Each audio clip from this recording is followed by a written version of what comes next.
Bonsoir, merci d'être là. Merci beaucoup à toute l'équipe qui nous reçoit. Tout le monde est super, c'est génial. Merci d'être là parce que vous aimez le podcast et non pas parce que c'est la seule salle climatisée. Louis Catla, avec moi. Vous étiez à sa carte blanche ? Oui. Des bons élèves. C'est bien, bravo, merci d'avoir fait la transition depuis la pièce d'à côté. Ça fait plaisir. Tout le monde le connaît ? Est-ce que je dois le présenter, peut-être ? Dac. Slayin. Ok, Louis, au cas où il y a 2-3 personnes qui se sont perdues, donc humoriste, par hasard, paraît-il. Oui. Scénariste. Oui, par vocation. Par vocation. Chroniqueur quotidien. Par coucherie. Non, comment ça va déjà ? Comme tout le monde, au bord de la syncope depuis maintenant 4 heures, quoi, mais sinon ça va. Très content que vous soyez venus papoter tous ensemble. Ils vont très peu parler quand même. Ouais, mais vous avez une belle écoute. On entend. Louis, j'ai l'impression que dans tout ce que tu fais, dans tes chroniques, notamment dans ton spectacle, dans les courts-métrages, tu intellectualises énormément les choses. Est-ce que des fois, t'es complètement con ? Tu vois, genre régressif comme ça. Régressif, pas trop. Mais ça me déprime. Mais moi aussi, parfois je vois des humoristes qui me font rire parce qu'ils font des trucs méga bêtes sur scène, parce qu'ils ont la liberté ou le recul sur eux-mêmes pour pouvoir le faire. Et moi, dès que j'écris une nouvelle blague, je me dis, il y a les petits gauchos qui partent au travail comme ça. Et donc j'essaie toujours de mettre du fond, parce que je me dis, si on me donne un micro, je peux pas faire des blagues de prout pendant 5 minutes, alors que quand je vois quelqu'un en faire, ça peut me faire mourir de rire.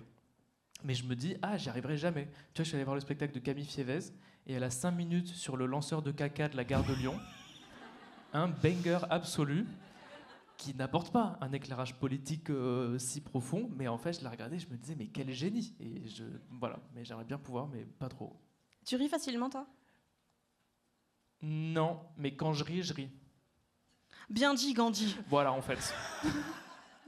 Mais non, je suis pas un très bon rieur, j'avoue. Mais t'as l'air un peu chiant en humour. Tu m'as cerné. Non, mais non, quand je suis cueilli, je suis cueilli. Cueilli. Voilà. Les termes sont dits. Je parle comme si j'avais 100 ans. Oui. Ouais, non, je suis pas un très bon public. T'as pas l'air de douter énormément non plus. Est-ce que c'est une façade ? Dans la vie ? En fait, t'as l'air toujours de savoir où tu vas, ce que tu fais et tout. Ah ouais, est-ce que c'est faux ? Oui. D'accord. Je suis comme tout le monde, je navigue avec dans l'existence, non ? Il est comme tout le monde. Mais non, mais... Tu vois, quand je regarde ce peuple-là en bas, en fait... Parle bien au gueux. Non, je sais pas où je vais.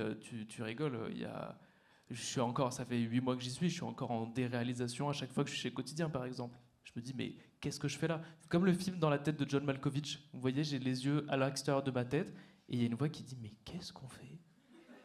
Devant Aya Nakamura, mais rentre chez toi, frérot. Donc, non, je suis pas du tout... je suis en panique interne permanente, mais l'important, c'est de la masquer. Aya qui joue en ce moment, enfin ce sûr. soir, donc on est un peu en concurrence directe avec la comme finale. elle, on est complet, franchement. Rien à envier à la Queen. Quotidien, c'est le genre d'opportunité qui est incroyable dans une vie quand on est humoriste, auteur.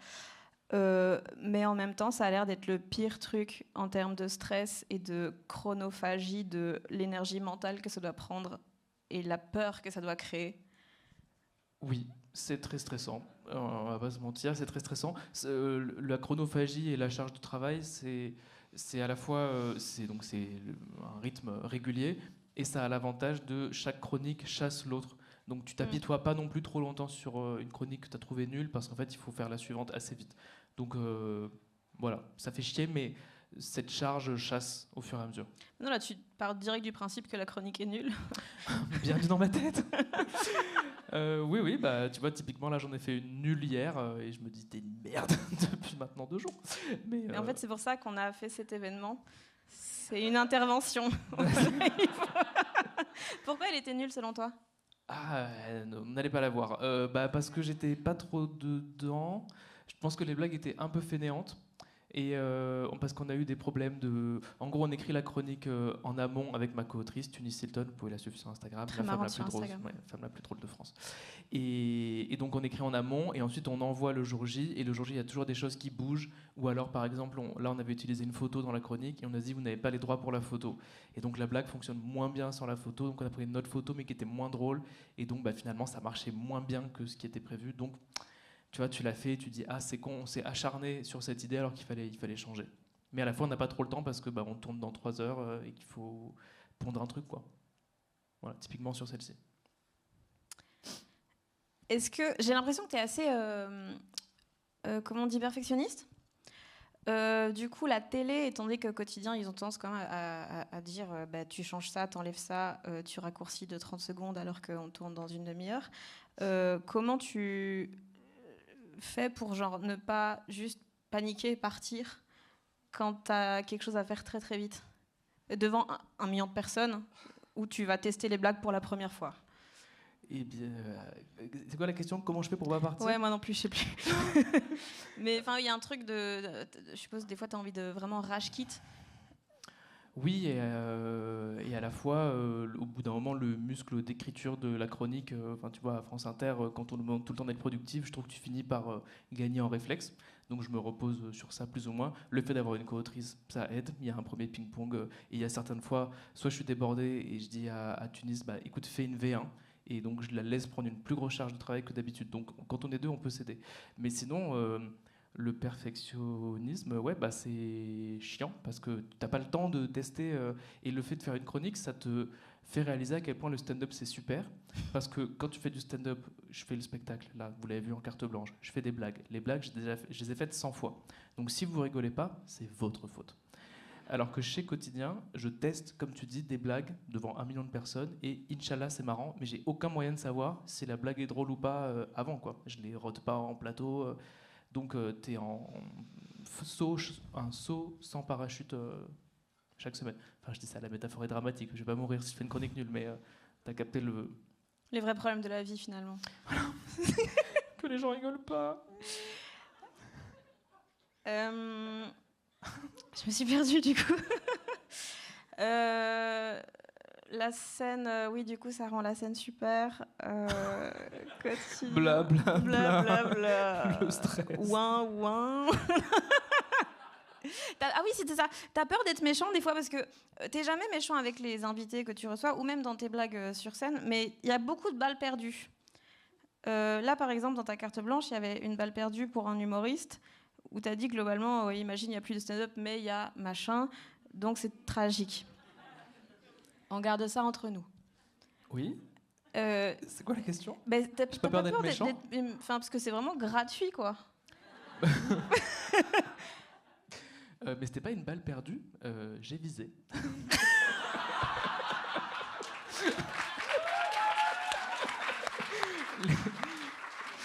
Quand tu dis un truc méchant, les gens disent ouais, balle perdue. Non, moi j'avais une personne en face, j'ai tiré dessus. Si, la limite, la ligne jaune entre pique et méchanceté, elle est ténue. Et typiquement, tu vois, dans la chronique ratée d'hier, je trouve qu'on a trop frôlé, on a été trop méchant et pas assez drôle. Je pense que c'était très méchant et que c'était très drôle, c'est bon. Et là, tu vois, typiquement, je trouve qu'on n'était pas bien positionné. Donc non, ça, c'est la grande question, mais je pense que c'est affaire de sensibilité et de curseur. Et après...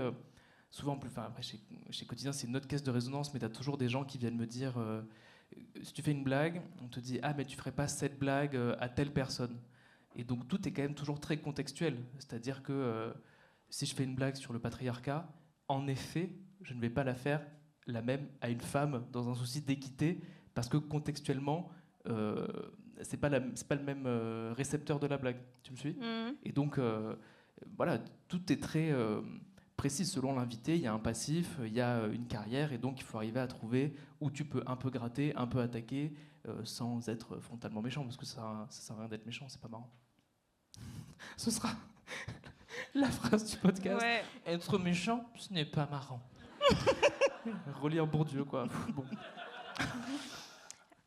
Mais en fait, le truc qui est fourbe, je trouve, quand t'as des balles perdues qui ne sont pas perdues, c'est que t'as l'air vraiment de le penser, quoi. C'est pas vrai. Bah, c'est le cas. Ok. Nickel. Oui, vas-y. Tu dis souvent que tu es humoriste par hasard, Oui. que c'est un peu arrivé malgré toi. Est-ce que tu disais ça au début comme une façon un peu de te planquer et dire ouais, je prends pas ça au sérieux, hein, la team, si ça marche pas, tant pis. Ou est-ce que tu le crois vraiment parce que par hasard, mais tu fais quand même une tournée. Oui, non, mais ça Ça va loin, Ça quoi. a fini par... Aide-moi. Fanny, libère-moi. Non, j'ai vraiment commencé par hasard parce que l'histoire, c'est que mon frère voulait faire du stand-up et il m'a dit écris-moi des blagues parce que tu es plus drôle, mais j'ai plus de charisme que toi. Donc il vaut mieux que ce soit moi qui les dise sur scène.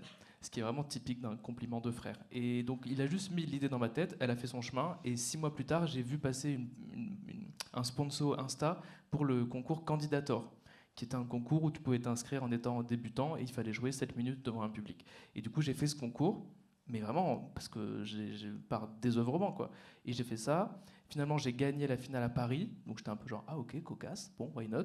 Et après, ils m'ont dit, t'as un spectacle? Je dis, bah non. Ils me disent, bah ciao. Je dis, bah ciao. Donc je pars. Et un an après, donc pendant un an, je fais rien quasiment. Je fais genre 2-3 comédie clubs à Lyon. Mais en fait, c'est marrant parce que je connais pas le milieu du stand-up. Et donc, j'ai l'impression que chaque comédie club où je vais, c'est un Olympia. Tu peux demander à Rémi Soja qui m'a fait mes premières scènes. Je suis neurasthénique, je suis comme ça en loge, en train de dire putain, faut pas que je plie mon texte. Alors qu'en vrai, pas de pression. Enfin, tu vois, il y a 12 personnes dans une cave. Si je rate, c'est pas très grave non plus. Donc, j'étais un peu genre, mon Dieu, mon Dieu. Et l'année suivante, ils m'ont rappelé le concours pour venir jouer à la finale en mode le gagnant de l'année dernière. Tu vois, Miss France qui remet sa couronne à la nouvelle dauphine. Et donc, je rejoue. Et là, il y a le directeur du théâtre du Marais qui me dit est-ce que tu as une heure de spectacle? Je dis toujours pas. Il me dit bah, si tu veux, je te donne un créneau à la rentrée. Et donc, bon élève, je dis d'accord, bah, je vais écrire un spectacle. Et donc, j'écris un spectacle, je le joue. Comme il n'y a que mes potes qui viennent dans la salle, c'est rempli, donc il me donne une deuxième date. T'as beaucoup de potes? Bah, franchement, ouais. Je suis très Mais gentil. qu'est-ce qu'il n'a pas? Et voilà, et en fait, de fil en aiguille, je joue au Marais parce que je finis mes études, donc je me dis il faut gagner de l'argent, et le métier de scénariste est un chemin de croix pour être rémunéré. Et donc je me dis bon bah là j'ai écrit un spectacle, autant que je mange dessus, vraiment de manière très prosaïque, pas prosaïque le mot, de manière très Pragmatique. Et ensuite voilà, ça continue. Et au dernier jour de l'exploitation, ça fait 3 mois, j'invite Jessie Varin de la Nouvelle Scène parce que j'ai un peu capté l'écosystème vaguement parisien et je me dis si je dois continuer, je pense que je peux aller là. Elle vient et elle me dit c'est bien. Mais elle m'aurait dit c'est pas bien, j'aurais dit bon bah j'arrête, voilà on a bien rigolé, merci à tous, ciao. Parce que pendant très longtemps j'étais juste terrifié sur scène, j'étais derrière un pied de micro comme ça en train d'essayer de me souvenir de toutes mes blagues et ce n'est que 1 an plus tard de pratique où je me suis dit ah ok en fait tu peux prendre du plaisir sur scène quand ça se passe bien. Mais c'est fou de s'acharner 1 an si tu prends pas de plaisir. Non mais ça me rapportait des sous. Et surtout, fin stratège, j'ai gagné un peu en notoriété sur les réseaux, ce qui me donnait du travail en tant qu'auteur, qui était mon objectif de sortie d'école. Donc je me servis du stand-up comme d'une vitrine, et les gens disaient, ok, personne capable d'écrire des blagues, donc scénario. Et ça a marché. Sauf qu'après, bah, tu dis, il y a une tournée, et en fait tu dis, bah oui, il y a 40 dates qui ont été bookées, tu dis, bon, bah, je vais aller à Guilvenec en Bretagne, il n'y a pas de souci. Et voilà, puis après tu t'obéis, quoi. C'est quoi que t'aimerais faire? C'est quoi que t'aimerais le plus faire? Du scénario. Mais un film, Ouais, un film ou une série. J'ai plusieurs projets dans les tiroirs. Ouais, du scénario, quoi. Ouais. Finalement, t'avais répondu bien la première fois. Ouais. Et à la fois, non, là, j'écris une fiction sonore aussi, pour la radio. Voilà, donc moi, j'aime bien tout ce qui est multimédia, voilà, enfin bref. Non, oui, un peu tout, mais en fait, le stand-up sert quand même de soupape, parce que écrire un scénario, ça va prendre 3 ans, le financer, ça va t'en prendre 15, et donc au final, si t'as pas perdu la foi, au bout de X années, tu fais ton film.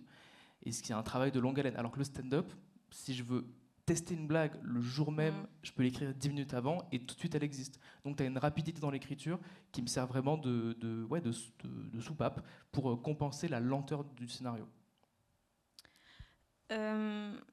Tu disais là, le spectacle, tu l'as écrit parce qu'on t'a mis une deadline et que tu es un très bon élève. J'ai fait pareil, donc c'est vraiment un truc que je comprends. Et est-ce que toi aussi, tu ne fonctionnes qu'au deadline? Genre si on te demande pas quelque chose, tu le fais. Enfin, tu vas pas le faire tout seul. Je sais pas. Quotidien, c'est bien qu'il y ait des deadlines. Moi, tu te poses pas la question, quoi. Tu es obligé d'écrire. En vrai, ça... Non. Je suis pas si deadline que ça. Mais parce que tu fais beaucoup de commandes, quand même. Genre, le podcast que tu fais, c'est parce qu'on te l'a commandé. Il y a des... Tu me trouves très soumis au système. Très docile, quoi. Mais en fait, alors, il va le faire. Est-ce que t'es, genre, passif? Ben, je suis... Ah, le public est taquin. Ouais, on rit. Non, mais c'est vrai que... En fait, je mets du temps à comprendre que je peux prendre du plaisir dans ce qu'on me propose. Podcast, au début, je l'animais parce qu'on m'a dit est-ce que tu peux l'animer, et maintenant, je prends vraiment plaisir à recevoir les gens et je suis moins... je me le suis approprié. Donc, voilà. Mais non, qu'on continue à me proposer des choses avec plaisir. Mais c'est vrai que typiquement, le format, la fiction sonore, j'essaie de la proposer. Bon, ça prend pas, quoi. Ah, donc tu l'écris, mais tout seul, ça? Oui. Ça existe dans ma tête pour l'instant. Et j'aimerais bien qu'une radio soit intéressée, mais c'est pas le cas. Est-ce que tu veux la pitcher? Vas-y. J'ai même fait un pilote et tout. C'est vrai? Vas-y, pitch et on la vend. Je vous l'écoute sur mon téléphone. Non, non mais c'est la prise d'otage. C'est une... Non, mais non. Parce que si ça se fait pas, j'ai pas envie que... Camera non. shy. Non. Est-ce que t'es quelqu'un qui arrive à être genre passionné, obsessionnel, genre quand un truc te plaît, tu peux y passer des heures, des nuits? Ça, j'en suis un peu revenu. Je l'ai été longtemps. Pourquoi? Parce que quand t'es jeune, t'es fougueux, et après tu vieillis, et la vie te roule dessus. Oui, j'avais ça plus au début de ma vingtaine. Et maintenant, j'ai toujours une grande curiosité. Donc je me réveille un matin et je me dis, mais qu'est-ce que je sais de la Mongolie finalement? Et donc je vais un peu chercher des trucs. Mais ça arrive vraiment comme ça. Où j'adore rencontrer des gens qui savent, experts sur des sujets que je ne maîtrise pas du tout. Mais ça vient de... Par exemple, il y a un truc très toxique chez moi. Je peux m'intéresser à un sujet de manière intéressée. Il y avait un gars que je trouvais grave beau. Il était passionné des fourmis. Je suis devenu expert en fourmis juste pour essayer de le séduire. Est-ce que ça a marché? Ça n'a pas du tout marché. Mais du coup, qui aurait pu deviner? Mais pendant un moment, j'étais assez calé sur les fourmis, toute l'histoire de phéromones et tout ça. Est-ce qu'il y a des trucs très impressionnants sur les fourmis? Déjà, toutes les fourmis du monde pèsent plus lourd que tous les humains du monde. Tremblez. Voilà, puis après elles ont un système de communication. Est-ce que c'est juste qu'elles sont beaucoup plus? Ouais. Oui.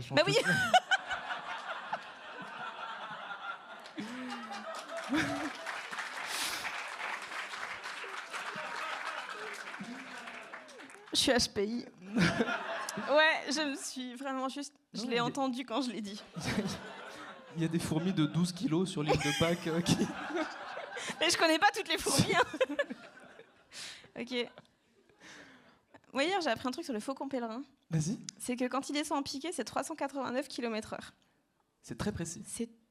C'est les faits. Ok. 389 km/h. Ouais, ça m'étonne pas. Et ça m'étonne pas, et ils ont une très bonne vue. Mais alors pourquoi Jamy? Explication. Piou. 3 km, ils voient. Oui, parce qu'ils ont un cristallin plus bombé que nous, ce qui en fait une réfraction, parce que vous savez comment la lumière rentre dans l'œil, et derrière elle est projetée sur la rétine. Et comme le cristallin est plus bombé, la réfraction a un plus grand axe de diffraction, et donc ça fait une plus grosse image dans l'œil interne, genre eux ils voient au cinéma et nous on voit à la télé. Et donc comme ils voient plus grand, ils voient mieux. On est sur le spectre. Hein.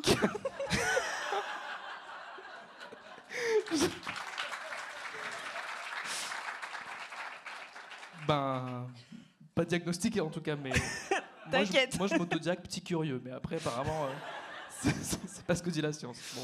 T'as toujours été curieux? Oui. Ouais. J'étais un gamin curieux, j'étais content d'apprendre. Ouais. Mais c'est toujours des phases en fait, ça s'arrête. J'ai eu une phase mécanique, comment on appelle ça? Je construisais des circuits à billes. Je crois pas que t'aies beaucoup d'amis. Attends, mais j'avais 8 ans. Je oui, ça c'était va. C'était pas l'année dernière. Mais donc voilà, et tu m'as croisé dans ma huitaine, j'étais expert en circuits à billes, et 3 ans plus tard, plus du tout. Dommage. J'étais sur les faucons pèlerins. Donc voilà, ouais, curieux. Oui, j'aime bien apprendre des trucs. Ton spectacle, il s'appelle Arecibo, comme le message d'Arecibo. qui est un message envoyé aux extraterrestres au cas où ils captent. Oui. Pourquoi l'espace parce que l'espace, je suppose que c'est resté comme intérêt. Oui. Ouais. Pourquoi Donc c'est vrai, on va parler astronomie. Voilà, je suis vraiment désolé pour ceux que ça barbe. C'est resté parce que j'ai découvert ça pendant mes études. Études de cinéma. Avant, j'avais fait des études de lettres et il y avait un peu de philo et on avait parlé dans la philo de l'histoire des sciences. Et donc j'avais croisé Galilée, Kepler, Copernic, tout ça. Et donc ça m'avait intéressé. Et ensuite j'avais lu un bouquin qui a changé ma vie qui s'appelle L'univers à portée de main de Christophe Galfard. Je l'ai acheté cette semaine parce que t'en parlais. Je suis mort. Voilà, bonne lecture. Merci. Et ça m'a mind-blowé la gueule. Et après avoir lu ça, donc il parle de l'infiniment petit et de l'infiniment grand. Et j'ai trouvé ça vertigineux. J'ai trouvé ça, c'est une leçon d'humilité. En fait, s'intéresser à l'espace. Attendez, mais là, je suis lancé sur un boulevard. Alors, en gros, il y a plein de choses qui m'intéressent. Non seulement la taille. Non, mais encore une fois, attention, deuxième porte ouverte. L'espace, c'est très grand. Bon, mais c'est de ouf. On parle pas assez de la taille de l'espace, mais c'est vertigineux. Et il y a plein de fourmis. C'est un truc où ça t'ouvre des fenêtres mentales. En fait, quand tu prends conscience des perspectives, des longueurs, des durées, tout ça est vraiment fascinant. Ensuite, c'est très beau. Quand tu regardes une description de voie lactée, de galaxies en train de naître ou de deux galaxies en train de se percuter, il y a un truc qui dépasse l'entendement. Et pour moi, c'était un mélange de à la fois de la littérature et de la science, et quelque chose de très beau, et qui n'était pas une beauté que sur laquelle tu peux donner ton avis. Sauf que de nos jours, quand tu fais une production artistique, il y aura toujours quelqu'un pour dire j'aime pas. Alors que deux galaxies qui se rentrent dedans, quand tu lis cette description, tu peux que être bouleversé par ce qui se passe dans l'univers. Donc déjà, c'est un point. Tu vas pas dire j'aurais pas fait ça.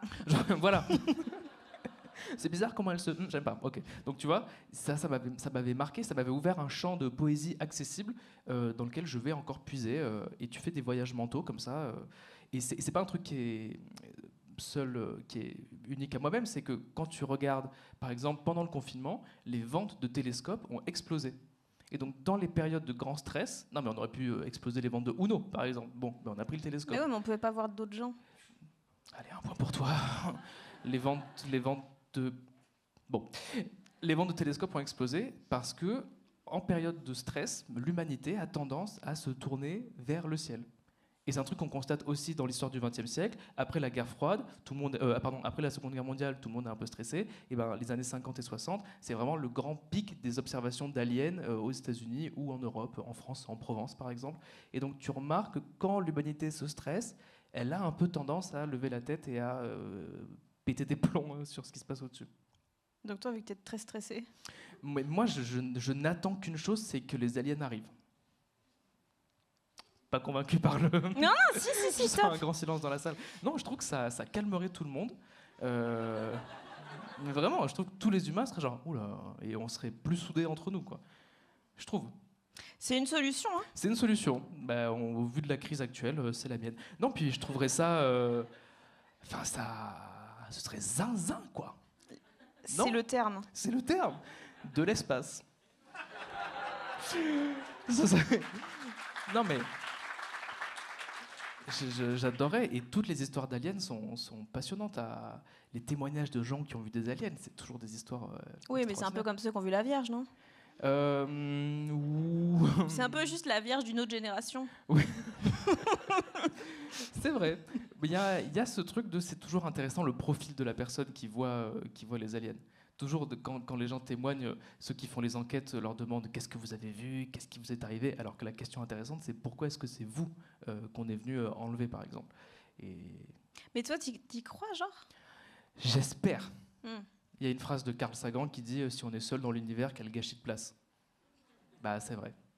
Et après, tu as le paradoxe de Fermi, qui est un penseur italien qui a essayé de calculer les probabilités quand tu regardes la Terre, qui est à la bonne distance d'une étoile, pour qu'il y ait de l'eau liquide, qui est la condition pour l'instant pour qu'il y ait de la vie. Et donc quand tu prends le nombre de planètes autour du nombre d'étoiles qui existent dans toutes les galaxies et que tu regardes les probabilités, il dit c'est impossible qu'il y ait personne. Mais pourquoi est-ce qu'on les voit pas? Parce qu'ils sont trop loin. Donc ça, c'est le drame de ma vie. C'est grand. Ouais. Et que en fait, toutes les distances sont gigantesques. Juste sortir de notre système solaire, la prochaine étoile, elle est à, je crois, 12 années-lumière. Donc mais si tu y vas en faucon... Ça va vite. Bien sûr, c'est ça la solution. Là, ça fait quelques semaines qu'avec ma meuf, on regarde beaucoup de docus sur l'espace et tout. Enfin, beaucoup, 3, mais c'est nouveau, donc ça paraît énorme. Et je comprends les platistes. Non, mais dans le sens où... Je m'explique, ok ? Je comprends qu'au moment... Enfin, quand tu as toujours cru que la Terre était plate, quand on te dit c'est rond, mais on tient dessus quand même, on tombe pas dans l'espace, je comprends que tu aies un bug, parce que moi, quand on me dit l'espace est infini, j'y crois. Enfin, si, j'y crois parce que la science, mais je suis incapable de visualiser le truc. Je me dis, il y a un mur, à un moment, tu vois. Ouais. C'est une grosse boîte. Le mur de Planck, il s'appelle. Pas qu'un physique, hein, vraiment, ça c'est... Non, bah, bien sûr. Mais en fait, ce qui est trop bien avec, tu vois, ce que tu racontes, c'est que t'intéresser à l'astronomie, ça te débloque. En fait, là t'es un peu rigide, parce que t'as pas réfléchi. Je me permets. Tu vois, tu te dis, j'arrive pas à le concevoir. Parce que quand on commence à t'expliquer ce qu'on sait de l'univers actuellement, le cerveau bug. Par exemple, vous avez dû entendre que l'univers est en expansion. Okay, je sais pas si ça vous parle. Dans les documentaires je l'ai vu, ouais. Voilà. Donc il est en expansion. Mais si tu dis il est en expansion, ça veut dire qu'il grignote dans une zone autour de lui qui lui permet de s'étendre. Sauf que cette zone, elle n'existe pas. Il n'y a pas du vide autour de l'univers qu'on peut remplir. Ok, tu me suis ? Ouais. Du coup, il est en expansion, mais en lui-même. C'est-à-dire que les distances à l'intérieur de l'univers s'allongent sans que l'univers grossisse. Parce qu'il ne peut pas grossir. Parce que l'univers, c'est de l'espace et du temps. Et donc, une fois que tu enlèves ça, je ne sais pas ce qu'il y a autour. Et personne ne le sait. Et ça, c'est vertigineux, tu vois. Et donc, je colle comme ça des heures en regardant le ciel. Enfin, voilà. Et donc, j'adore mais je ne suis pas expert du tout, je ne suis même pas scientifique, mais juste, on m'explique des trucs, et je suis genre, ouais, je comprends rien, mais fort. J'ai ça quand tu parles. Ça me fait la même chose. Je ne suis qu'un transmetteur de ce que j'ai écouté, quoi. Et voilà, je trouve ça dérouille le cerveau, quoi. Du coup, t'es en spectacle. Désolé pour le tunnel Il des est planètes. humoriste à la base. Ouais, c'est... Ton spectacle, donc c'est ce fil rouge d'Arecibo, de l'espace, des aliens et tout, pour parler plus globalement de la communication, des communications entre les gens, ce qu'on dit, ce qu'on ne dit pas. Et t'expliques notamment que tu as une timidité à géométrie variable et que tu es soit beaucoup trop franc, soit tu dis pas les choses. C'est quoi que tu as le plus de mal à dire ? Putain, mais Fanny, mais... pire que ma psy.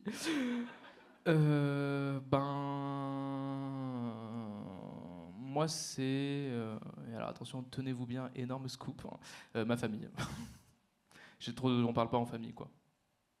Donc, voilà. Est-ce que des fois, tu as des conversations sincères avec tes parents ? Non. À part quand je leur dis sincèrement qu'ils me cassent les couilles. Ça, c'est vraiment... Ça, c'est grâce à la thérapie. Maintenant, j'arrive à le dire. C'est le grand progrès du dernier semestre. C'est que j'arrive à exprimer quand ils me font chier. Mais non. Mais comment tu dis ça ?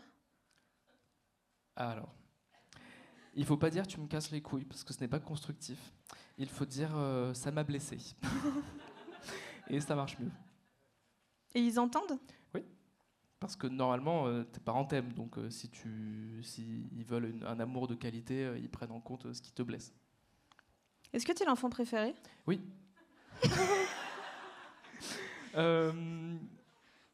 Oui, je peux pas mieux dire. Non, j'ai 2 frères. J'ai longtemps été le plus calme. Et donc, quand t'éduques 3 garçons, c'est pas que c'est le préféré, mais c'est que c'est le plus pratique à gérer.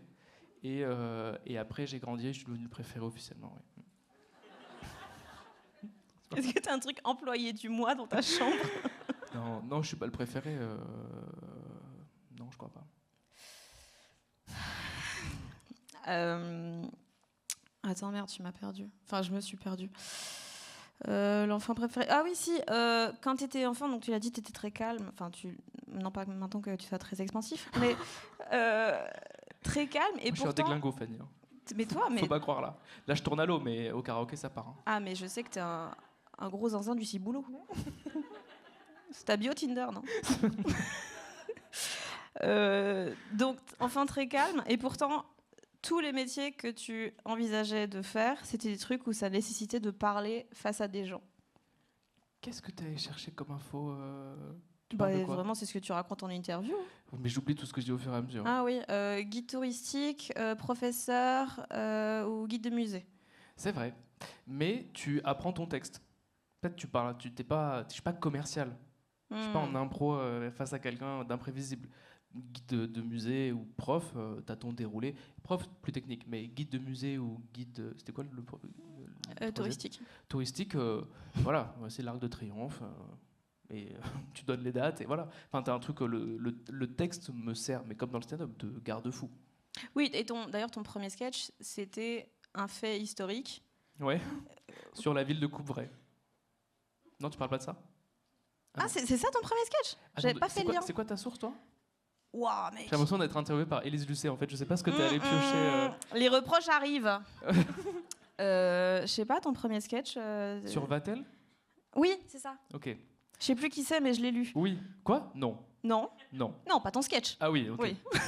Non. Oui, typiquement, mon premier. Parce que quand j'avais donc le concours de candidateur, t'écris en texte libre, et moi je me suis dit, mais je sais même pas ce que c'est le stand-up. Enfin, moi, dans ma galaxie stand-up, il y avait Franck Dubosc, Anne Romanoff et Elie Semoun, je crois. C'était mes trois. Donc je disais, je vais mais pas t'es un faire peu ça. un mélange des trois, non?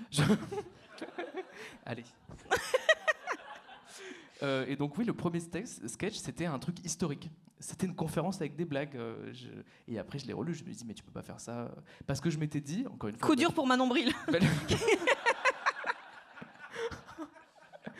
Tu me fous dans la sauce, Fanny, putain. Parce que, problème de confiance en soi, je m'étais dit, fais un truc intéressant. Comme ça, si c'est pas drôle, au moins ils ont appris un truc. Et donc, ça ressemblait à une conférence, quoi. Est-ce que quand tu vois, ton frère, il t'a dit t'es plus drôle, mais j'ai plus de charisme. Est-ce que t'as tout de suite su que t'allais pas compter sur ton jeu d'acteur? Mais non, mais c'est. Qu'est-ce que c'est que cette interview? Mais non, mais c'est. Pas venu ici pour me faire insulter. C'est juste que tu mises davantage sur l'écriture que sur la présence scénique. Bah oui, parce que. Mais non, Non, mais c'est bien. Argumente en plus. Non, c'est vrai que visuellement, il se passe pas. Non, mais non, mais justement, ça rend, quand tu fais des gestes, du coup, c'est beaucoup plus fort que quelqu'un qui bougerait tout le temps. Je me rattrape comme je peux, mais je le pense. Non, parce que comme j'avais pas prévu de faire de stand-up, donc je savais pas comment faire du stand-up. Je suis jamais monté sur une scène, j'avais fait 1 an de théâtre en première, donc si tu veux, mais ça me paraissait même très bizarre de venir faire des blagues. Enfin, tu vois, tout était très neuf et impensé. Donc, si je me dis pas que mon corps peut être marrant, pour moi, c'est une blague, elle est écrite, quoi. Elle n'était pas incarnée particulièrement.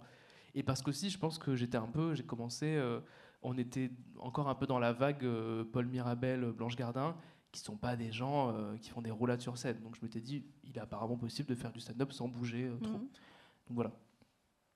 Mais j'essaye. Maintenant, je me déplace sur scène. C'est quasiment des cascades.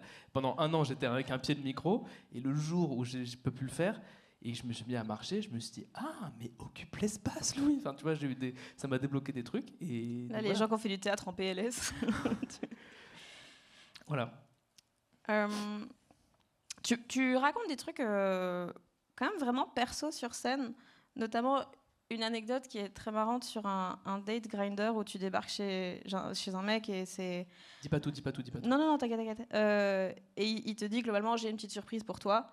Et la surprise est extrêmement cocasse. Oui. Mais ça veut dire qu'il faut quand même assumer. Moi, c'est un truc, parler de sexe, je trouve ça facile. Mais parler de désir, c'est compliqué. Et ça veut dire quand même que tu assumes le fait que tu te pointes chez un mec, tu le connais absolument pas. Et tu vois, il y a un truc que je trouve extrêmement intime là-dedans. Oui. Est-ce que c'est un truc que tu as directement su faire?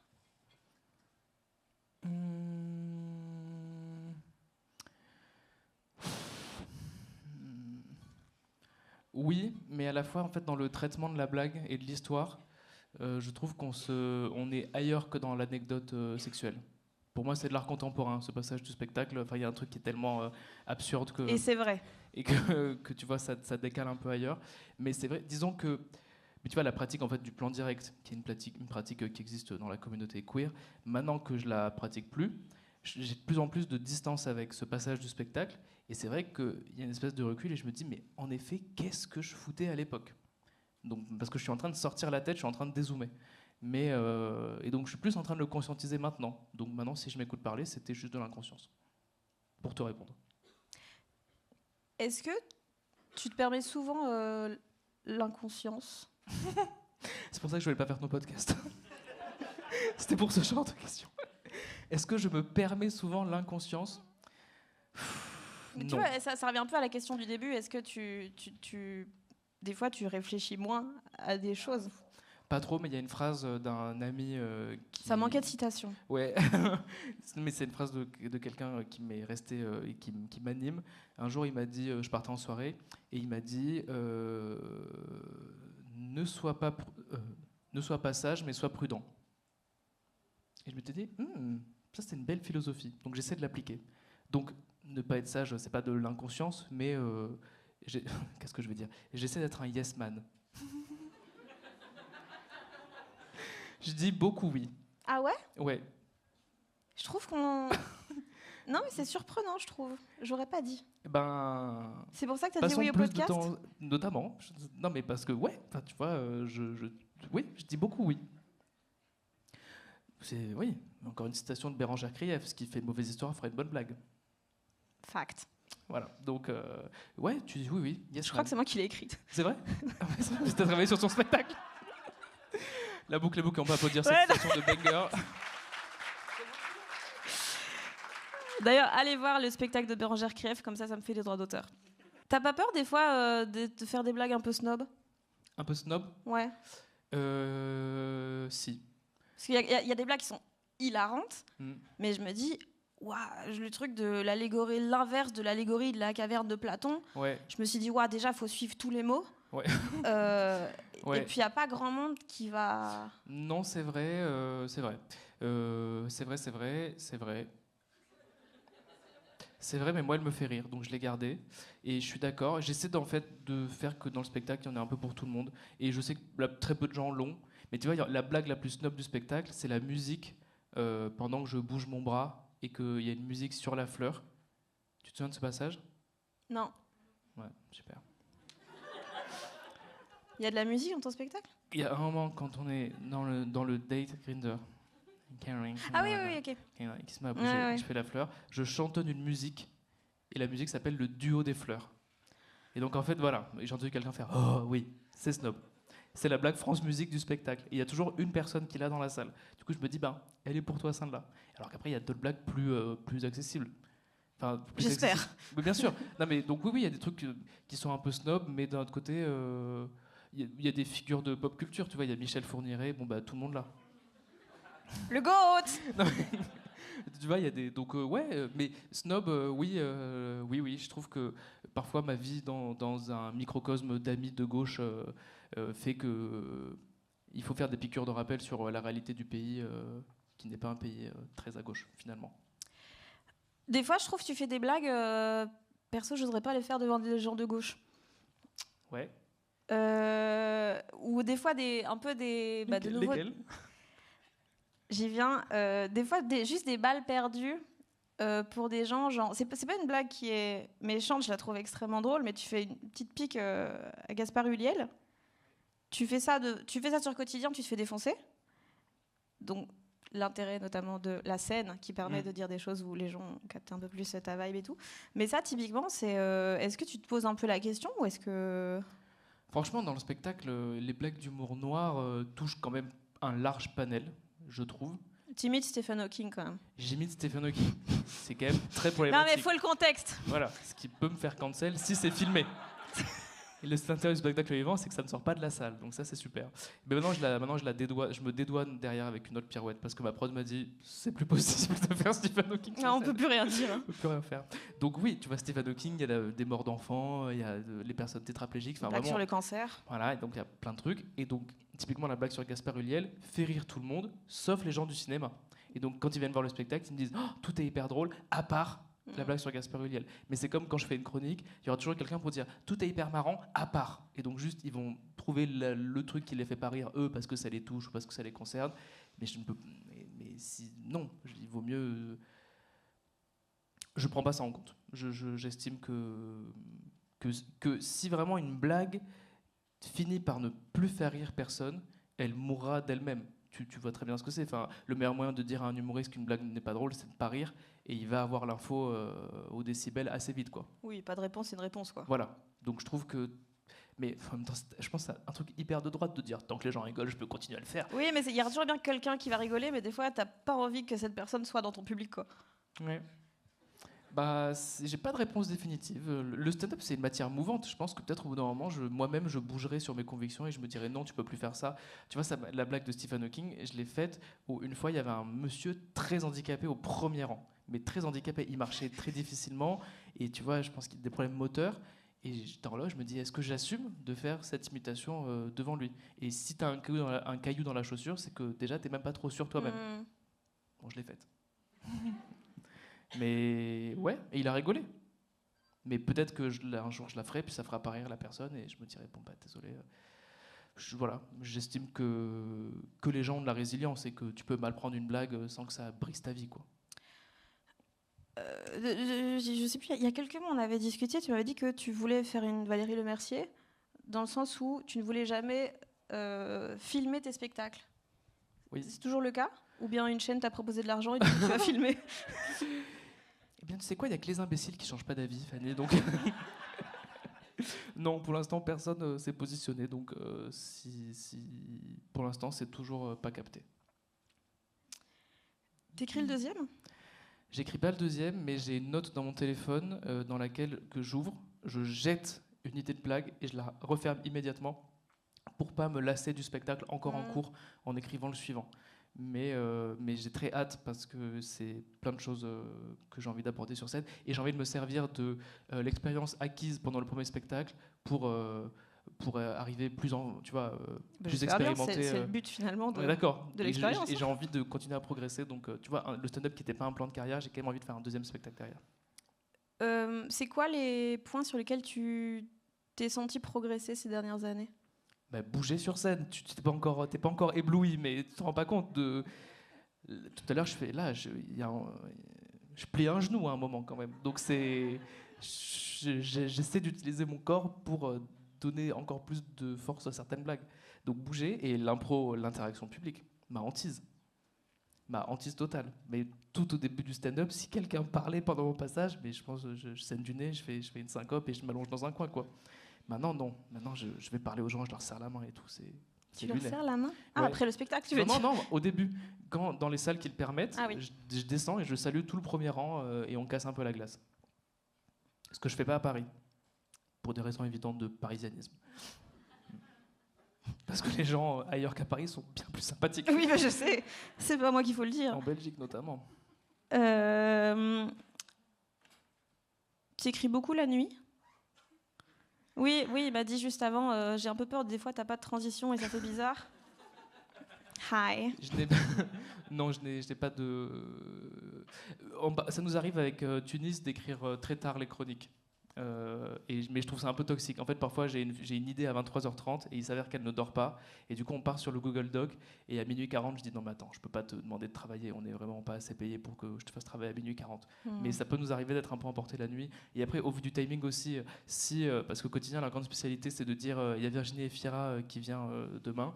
Et tu vois, 18 heures avant, te dire ah non, en fait, finalement, ce sera un chef pâtissier qui a révolutionné la crème à la pistache. Et du coup, tu dis bon, toutes mes blagues sur Virginie, je vais les ranger dans la poubelle. Et donc, il y a très peu le diagramme de veine entre Virginie Efira et le pro de la pistache. Donc, parfois, il faut travailler vite un peu au dernier moment. Donc ça peut être nocturne. Mais sinon, non, j'ai pas spécialement d'inspiration. Ouais, tu mens en interview alors? Je mens en interview? Non, mais je sais pas. Qu'est-ce que j'ai raconté mais encore? Non, mais je suis pour les scénarios, ça peut m'arriver. Non, je sais plus où est la phrase. Mais genre en mode, je suis quelqu'un de très nocturne. C'est parce que je suis nocturne que j'écris la nuit.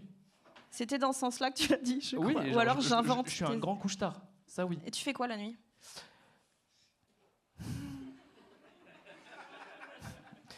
Énorme baiser, pas du tout. Qu'est-ce que je fais la nuit? Je lis, principalement. Quand c'est l'été, je marche la nuit. Il n'est pas rare de me croiser à les hommes. Bien sûr. J'utilise ce grand luxe de pouvoir me balader dans l'espace public. Et ouais, je sais pas, la nuit c'est bien, c'est calme en fait. Personne, le téléphone, personne t'écrit. Moi la journée ça va. Hein, ouais, tu vois, t'as moins de sollicitations. Ouais, j'écris, mais plutôt les scénarios éventuellement. Ou je regarde des films. Mais ouais, je m'endors très tard. 2h30. 2h, c'est très tard. Tu trouves pas ça très tard? Si, c'est très tard. Moi, pour l'instant, 21h, je suis au lit. Ah oui, c'est un délice. Franchement, c'est un Mais tu délice. te lèves à quelle heure? En ce moment, 8h30 du coup. 21h, 8h30? Mais t'es une marmotte, Fanny. J'ai un certain talent pour le coma. Ça fait 11 heures de sommeil. Ce teint de pêche trouve une explication. C'est bien. Ok.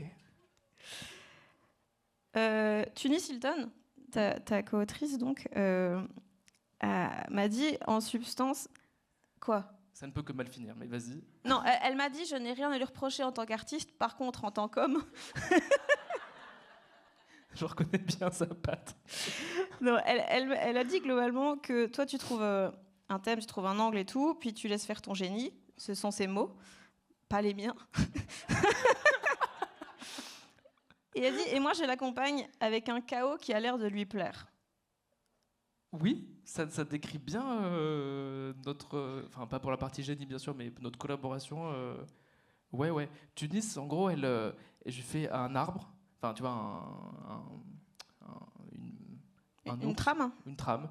Et ensuite, elle met dessus des choses absurdes qui la caractérisent, parce qu'elle a un humour qui est perché. Et après, on s'appelle et on dit, et on garde, et on choisit les morceaux. Et elle est toujours, en fait, Tunis, elle est câblée d'une façon. Je pense que si les aliens arrivent, ils vont dire voici notre représentante terrienne. Et elle fait des connexions de blagues ou des propositions qui sont à la fois absurdes et à la fois tu vois ce qu'elle a voulu dire. Et donc c'est délicieux à lire, quoi. Mais c'est faux parce que logiquement c'est un peu l'inverse. Quand t'as un co-auteur, c'est pour qu'il vienne mettre de l'ordre dans un truc très... Pas Tunis. Tunis ruine la chronique. Non, ouais, ça fonctionne pas comme ça. Mais après, on fait un ping-pong et le co-auteur, il me sert de clarté. On teste toujours est-ce que la blague est très facilement compréhensible ou pas, quoi. Je comprends pourquoi t'as besoin de passer par ce petit ami. De... Les tabous dans ta famille, c'était le sexe et la mort. Bon, le sexe légitime. La mort, du coup, thème de ton deuxième sketch de toute ta vie. Ouais, oui. Est-ce que c'est des trucs que tu as directement voulu aborder sur scène en réaction à ça? Je pense, enfin ça s'est pas fait consciemment, mais quand j'avais passé le concours, tu avais 3 étapes, tu avais quart de finale, demi-finale, finale, et je m'étais dit, tu vas écrire sur la mort, le sexe et la nourriture, qui sont les grands piliers de l'existence. Et donc je me disais, je connais pas le stand-up, mais au moins tout le monde pourra relate. Et donc comme c'était mes premières bases de texte, après ça a un peu déteint sur la suite du spectacle derrière. Mais ça s'est vraiment fait un peu au hasard. Je m'étais dit, mais qu'est-ce qu'on raconte sur scène, quoi? Parce que je consommais pas de stand-up vraiment. Tu vois, j'allais pas dans les comedy clubs.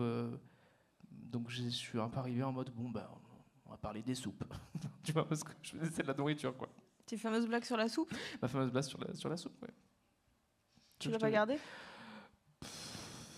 Oui, je vais la garder, parce qu'elle a très mal vieilli. Et que je pense que... Bref.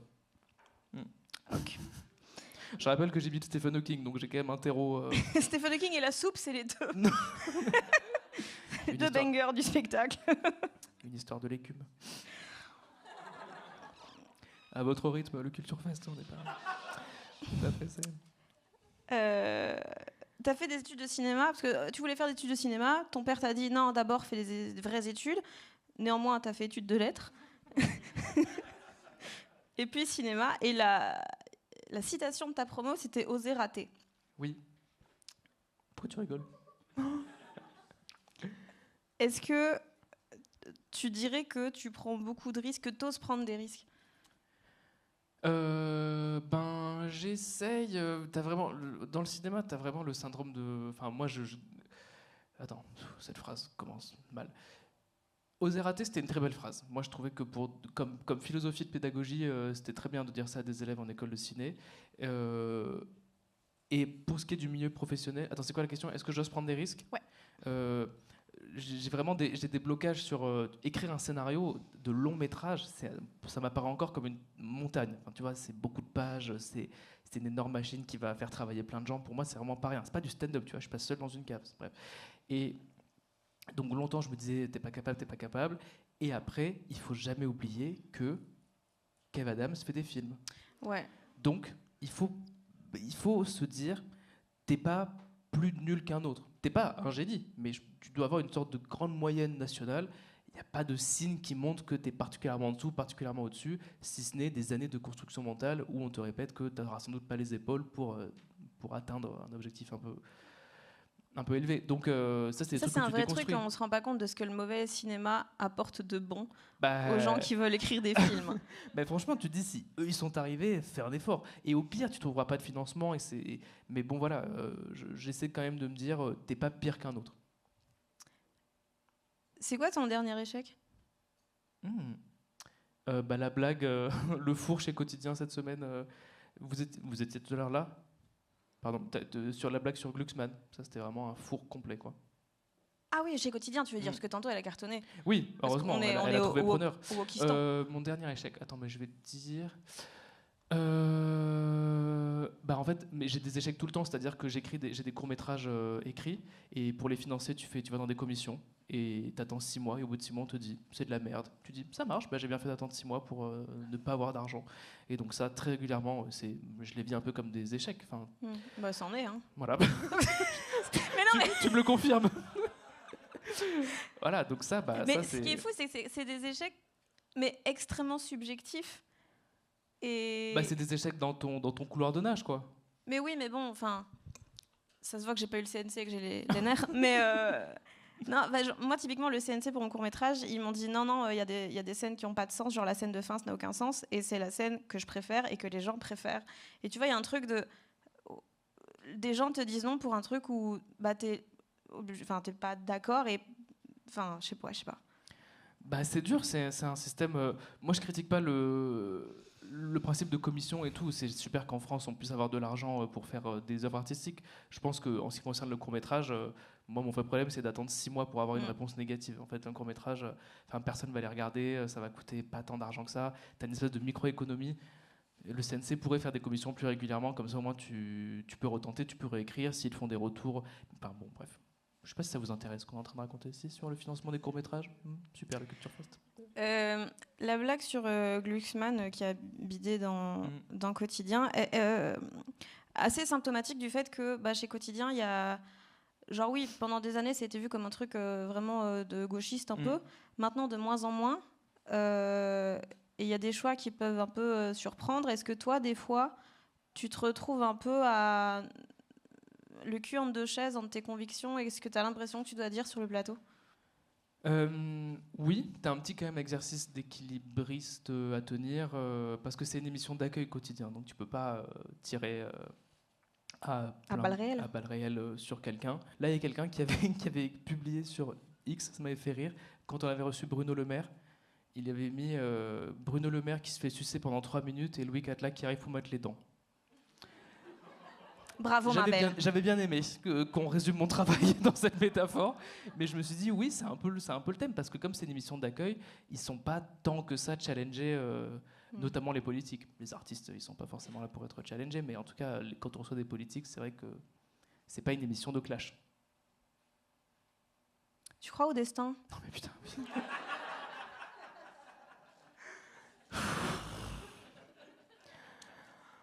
Non.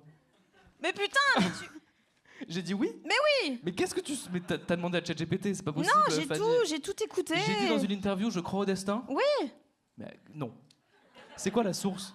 Bah, j'ai pas noté là, mais tout vient de podcasts, de vidéos, de... Je crois au destin. Bah, mais je suis Evangélie ou quoi? Non, je t'ai pas dit... Non. Non. Je pense que tu t'es trompé dans ta recherche. Ou alors la question... Je crois au destin? Ouais, va chier. Mais écoute, non, mais après, encore une fois, je maintiens, je n'ai aucun souvenir de ce que je raconte en interview. Ça, vraiment, je déréalise. Parfois, il y a des gens qui me disent « Ah, super, ton interview !» Je dis « Je n'ai aucune idée de ce que j'ai pu raconter dans ce tunnel. » Bon, donc, voilà. Mais peut-être que j'ai cru au destin en 2024. Bon, écoute. Qu'est-ce que tu veux que je te dise? C'est quoi dont t'es le plus fier? Elle jette les feuilles et tout. J'en ai marre. Je rage quitte. Je peux les prendre pour me faire de l'air? Ou tu veux pas que je regarde tes notes? Non, mais de toute façon, c'est que des mensonges dedans, visiblement. Oui. Alors, je vais regarder un peu ce que c'est que ces conneries, là, je crois au destin. T'as pas la niaque. Bon. Non, alors, c'était...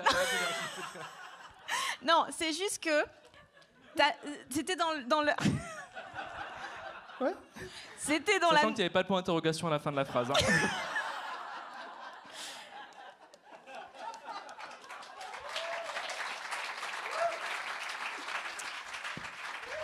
C'était dans la continuité de l'apparence de passivité. Mais justifie-toi, il n'y a pas de souci. Tu sais quoi, en fait, j'adore parce que j'ai l'impression d'être... Comment il s'appelait le mec qui faisait les interviews, El Kabash, qui commençait ses interviews en clashant très fort son invité. Tu te souviens de ça? C'est vrai que je suis un peu passive-agressive régulièrement. Non, mais je trouve ça très bien en interview dans ce monde de bienséance de cons, là. Donc, c'était quoi la question? De quoi t'es le plus fier? Mais attends, mais je vais te dire un truc très déprimant. En fait, les fourmis sont plus... Il y a pas... Non, je n'éprouve quasiment jamais le sentiment de fierté. Je me suis rendu compte de ça il n'y a pas très longtemps parce que justement on m'avait posé la question et j'étais rentré en face comme ça. Je suis rarement fier de quoi que ce soit parce que, mais bon, j'en parlerai à mon psy, quand j'atteins un objectif, du coup je me dis, bon, c'était pas si dur à atteindre puisque j'y suis arrivé. Donc... Ouais. Très peu de fierté et c'est dommage parce que je vois bien que je fais des trucs plus ou moins super selon où t'en es dans ta carrière, mais je me dis rarement damn, jamais. Je sais plus quel paye disait un truc du style j'aurais pas envie d'être dans un groupe où ils m'accepteraient. Ah oui, ouais. Ben, je suis pas aussi... C'est dark, je trouve ça, cette phrase elle est triste. Mais bon, en même temps, ne jamais ressentir de fierté, ça doit être triste aussi. Mais c'est vrai que je l'ai pas. Je l'ai jamais eu. Et qu'est-ce qui te pousse à faire d'autres choses alors si t'as pas... Est-ce que t'as quand même une satisfaction quelconque derrière? Si c'est pas de la fierté, c'est autre chose Ben oui, mais on en revient au fait que j'essaie de politiser quand même au maximum toutes les créations artistiques dans lesquelles je m'investis. Donc que ce soit les chroniques, le spectacle, qui est encore même pas si politique que ça, ou les films, je me dis toujours en fait, c'est des conversations, ça sera vu par d'autres gens et ça. Mais en fait là j'ai un melon, j'ambitionne un idéal de société et donc j'essaie de pousser le bateau vers là-bas quoi. Mais sans fierté. Et ouais, bon c'est tout. Tu le fais pour les gens en fait. Tout pour vous quoi. Bah oui. Mais en fait, le stand-up et les films, c'est des choses qui sont faites pour être partagées. Sinon, tu vois, sinon je serais dans mon coin. Bah, c'est quand même très égocentrique, le stand-up déjà, je trouve. Et les films, ça dépend lesquels. Mais des fois, il y a des films, je me dis, waouh, c'est juste le réel, il avait gros sur la patate. Hein. Ouais, mais j'espère ne pas faire ce genre de film. Faudrait déjà que t'en fasses. Faudrait déjà... Merci beaucoup, Louis IV. On finit sur ça? C'est une blague. Merci beaucoup tout le monde d'avoir été là. Merci beaucoup au Culture Fest, à toute l'équipe de la régie. Passez une très très bonne soirée. Merci beaucoup. Merci.